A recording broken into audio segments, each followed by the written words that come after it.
Welcome back everyone. Today we're going to do a reaction video of some clips from 90s movies regarding programming or hacking. And I thought this would be kind of a fun trip down memory lane for some of these movies for me, because now that I'm a professional programmer, I might have some insight on these movies. I might have a different opinion of them now after all this time. So I hope they hold up. Let's begin. Okay, so the first one here is Jurassic Park, one of my favorite movies. I really hope I'm not going to cringe too hard at this, but I might.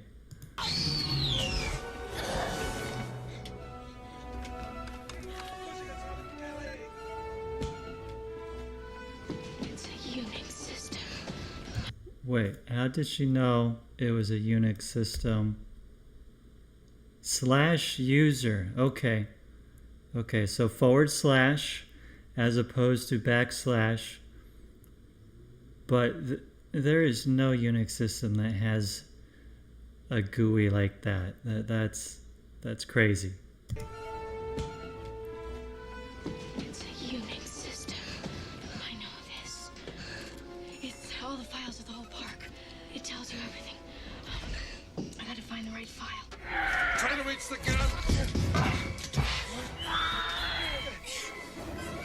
Oh my goodness. Look at this animation. It's the gun. Look how slow that is. I can't get it unless I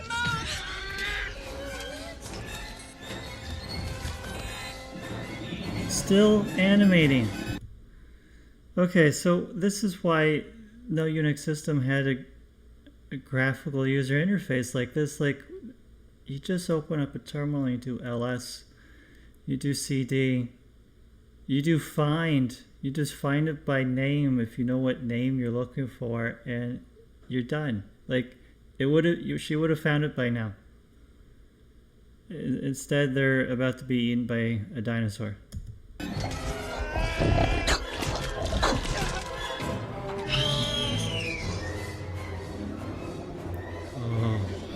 So slow. This might be the right file. Wait. This isn't the right file.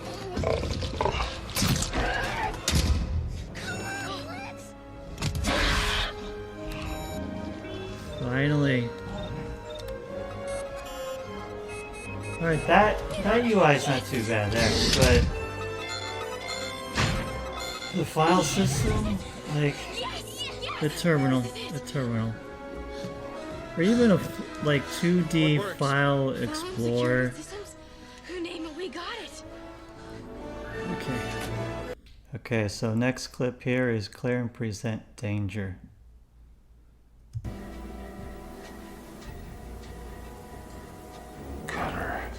Okay, so this UI looks very much like what a 90s computer would be. It's just text-based, hardly any color. It's exactly what I expect. The sound effect, maybe not.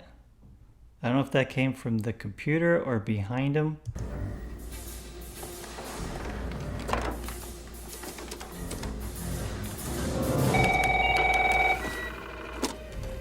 Yeah.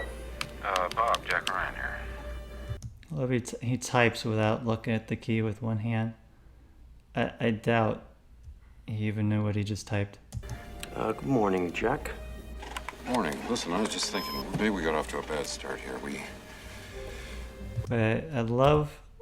that brings back memories. The green color here, it reminds me of the Commodore 64. Morning. Listen, I was just thinking, maybe we got off to a bad start here. We're going to be working together here. Maybe we should spend some time, get to know each other a little better. You play tennis?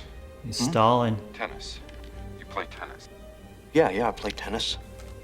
Well, how about we get together sometime? Next week, maybe. Hour before we start work or something. So user... Next week, maybe. Hour before we start work or something.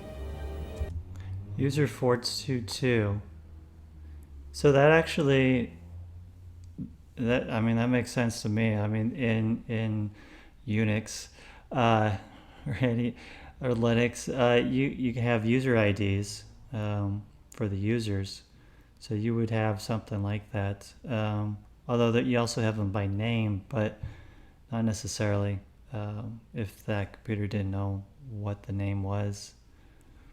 But the fact that it knows that someone was logged in, that'd have to be something special.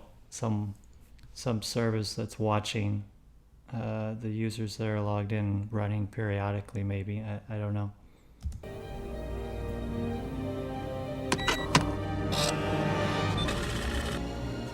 Jack. Yeah. Okay, so the file was deleted. But here's the thing, like if you opened up a file, you know, you probably have a temporary, you have it in memory. So you have a temporary with you. You know, like if you had a Notepad open, for example, and you deleted the file on disk, when you go back to Notepad, it's still there. The contents are still there. And then when you go to close, it'll ask if you want to save it or something because it doesn't exist on disk anymore. So it'll ask if you want to save it. So like the fact that this updated his display here and said it was deleted, again, that would have to be a special system that would be set up. I don't think you'd get that by any system by default. Jack, Yeah. computer theft is a serious crime. So are crimes against the Constitution. Okay, what system was this? So are crimes against the Constitution. Okay, so we have volume and drive P is private. P for private. Okay. Ritter. Okay, so this looks like a DOS system then, because it's backslash doc. Okay. Dir directory. Yeah. What else? Clark file, termination, cartel file, drug traffic. I mean, I'm not sure if you would really like name these files like this. I mean, you're basically saying, you know, crime 1, crime 2, crime 3. I mean, wouldn't you name them some, you know, vacation trip or something that no one would think is would be a crime?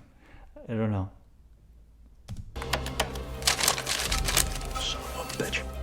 Are those passwords?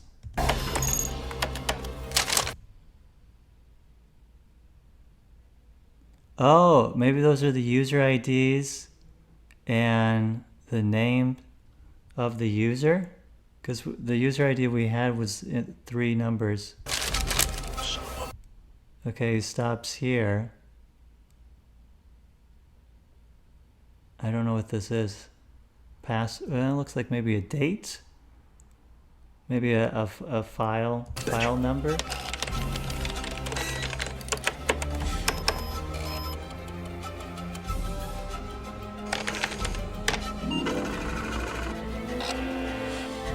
And again, it probably wouldn't happen. He'd probably still have it on his display. Come on. Clark. That's good. Hard copy.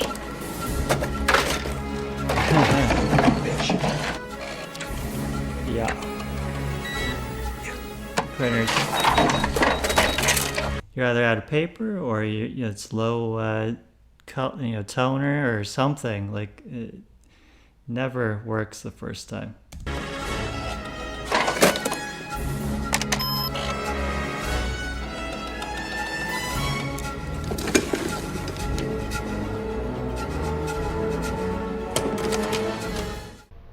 All right, everybody, clear the platform. Let's go. Come on.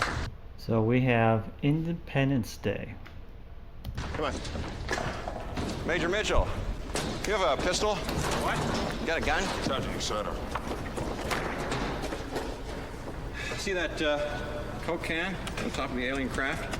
Think you can shoot that thing off? Do it, shoot it. Sir? Go ahead.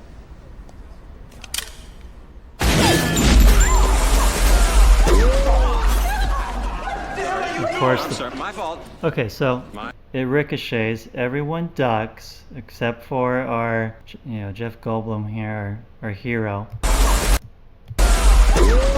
and a general. Okay, and the president. Right here. No one jumps in front of the president to try to save him. By the way, where's the Secret Service? Okay. I'm sorry, my fault. My fault. That Coke can was protected by the craft's shield. We can't penetrate their defenses. We know that already. What's your point? Right, my point is, if we can't beat their defenses, then we gotta get around them. Oh, wait, what is this? What is this? Okay, he's using a Apple computer here. Okay. Oh man, I wish I could read what that snippet of code there in the blue, but I can't read it. I mean, the thing is, if this was an alien software, technology, hardware, all that, it would be an alien language too, written in an alien programming language. So like, there wouldn't be any way to interpret it. But maybe this is the source code of his virus he created. So okay, maybe it would be in English. Major, but... one more time. Oh. Okay, so it is in English. So he has like set val equals 56 on the top line there. That's about all I can really make out. Amplitude, sig rate. Okay.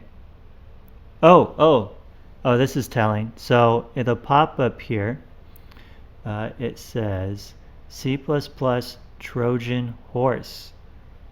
Okay, and shield degeneration test. Okay, these movies always pick C++. Anytime.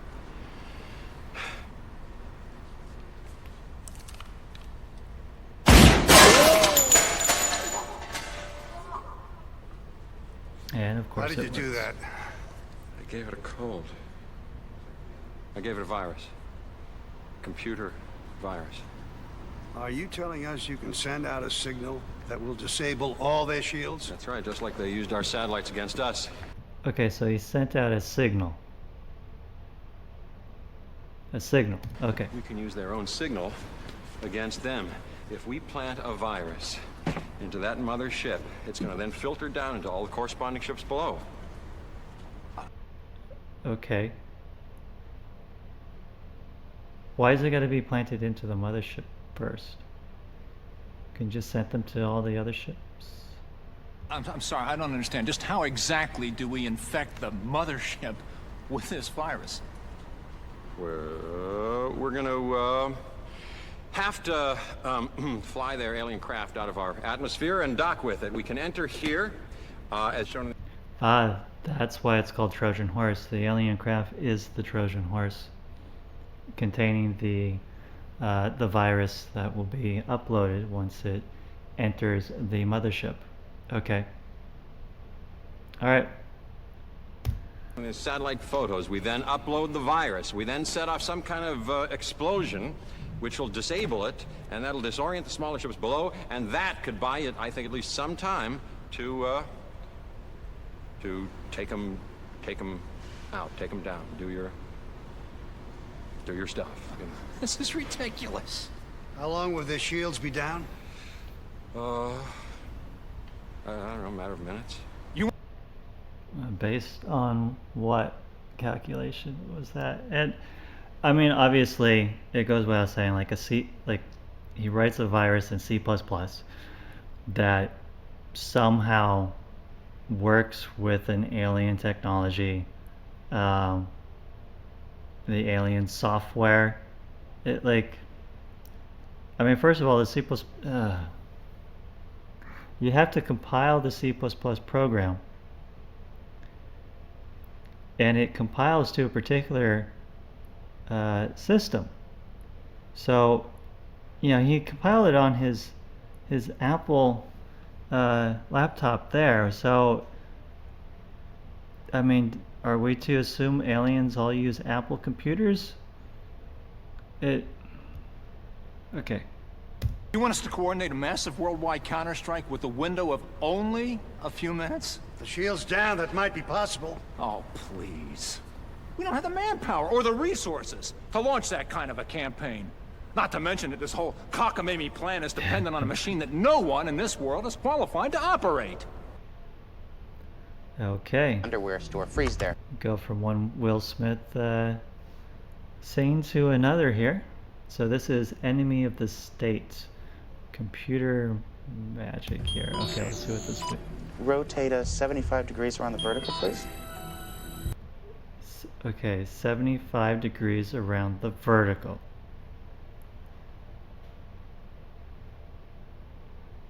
Okay, how you rotating a camera feed? An old, not even a feed, this is a recording. If I remember correctly, this is actually a recording of the video. So like, you can't rotate the camera. Where's this footage coming from? This is just a different camera now. Like, Times 10. okay, times 10. Focus on the drop. It's fuzzy. Enhance, then forward, frame by frame. Enhance. Yeah. All these shows and movies always think you're going to take some blurry image and you're going to be able to enhance it. You're going to zoom in, you're going to get that license plate number. I got to tell you, it doesn't happen. I mean, it doesn't happen. All right. Now, just before the view's blocked, there's a shape change in Dean's bag. See the shadow variance? See? The shadow's wrong. Zabit's changed the configuration of Dean's packages. Okay. Is it a tape? It's hard to say for sure. These things are... Computer take us around to the other side? It can hypothesize, Chris. Yeah? Can you rotate us 75 degrees around the vertical, please? Another 75 degrees around the vertical? We just did that. What do you think it is? It looks a lot bigger than the tape. Zavitz had digital compression equipment in his apartment. He could have downloaded it to anything. Or maybe the bag twisted in Dean's hand. Or something moved in front of the light and altered the shadow. Maybe it's nothing. Maybe it's everything. Let's get it and find out. Okay, so our next clip here is Hackers. I don't remember this movie being very good, but I think it's one of those, it's so bad it's good, maybe.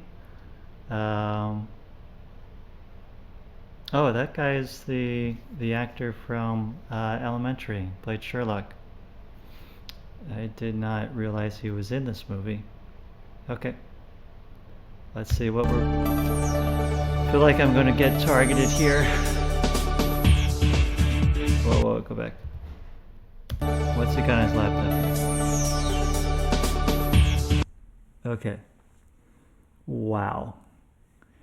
Look at that screen. So many pixels. Okay, so first off, we have half a dozen cans of Jolt, some highly caffeinated beverage. Okay. Stereotype 1. Check. We got some floppy disk. Okay. Some list of, what is that? It's supposed to be names, addresses. It looks all gibberish.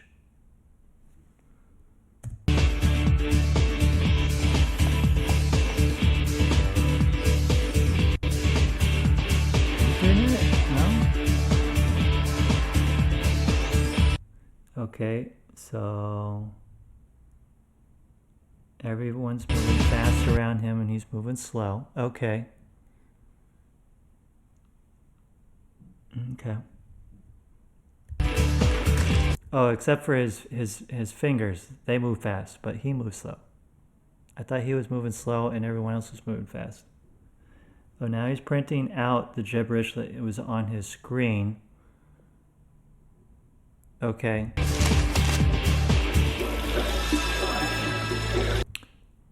Okay, so now apparently he's like in the zone or something, and he's doing some differential equations or something.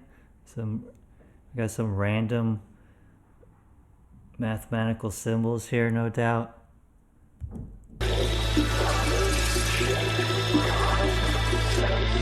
Which mean what to this scene? Okay, now you have pizza everywhere, along with the caffeinated drinks. Papers everywhere. Wow, one cliche after another.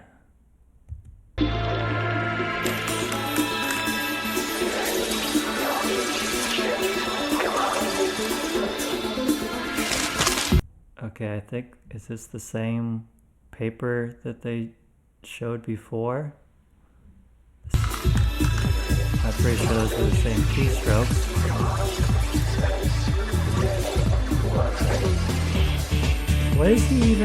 What is he even doing? I didn't explain that. Maybe I missed that. Maybe that happened before the clip, but I have a feeling there wasn't much of an explanation, and we don't know what he's doing now based on these time lapses and those math. Okay. All right. Okay. And then what is everyone else doing behind him, helping out? Like they're not doing anything. Why is it just him? I mean, shouldn't they at least be looking through the printouts of all those stacks of paper, looking for patterns or something?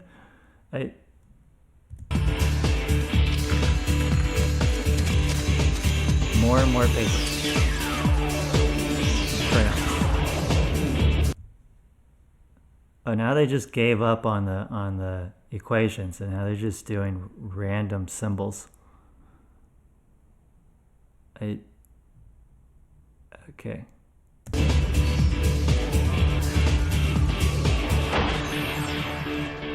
It isn't a virus. It's a worm. What's this one eat? It nibbles. You see all of this? This is every financial transaction Ellingson conducts, yeah? From $1 million deals to the $10 that some guy paid. It's Shaggy. Oh, Angelina Jolie. For gas. The worm eats a few cents from each transaction. No one's caught it because the money isn't really gone. It's just data being shifted around. And when the worm's ready, it zips out with the money and erases its track. Joey got cut off before he got to that part. Check it out. By this point, it's already running at what? Twice the speed as when it started. Right, and at this rate, it ends its run and... So, I've heard this in other like shows and movies. Oh no, was this in Office Space where they rounded off fractional cents in the transaction? So like you wouldn't even have to do whole cents, it would just round off fractional cents. And then put that into account, and eventually that turned into millions or something. Yeah, I think it was Office Space. Okay, so that concludes this video. I hope you enjoyed it. If you did, give a thumbs up and consider subscribing for future videos. And please put some suggestions for other clips that I can look at and give a reaction to in the comments below. Till next time, take care. Bye.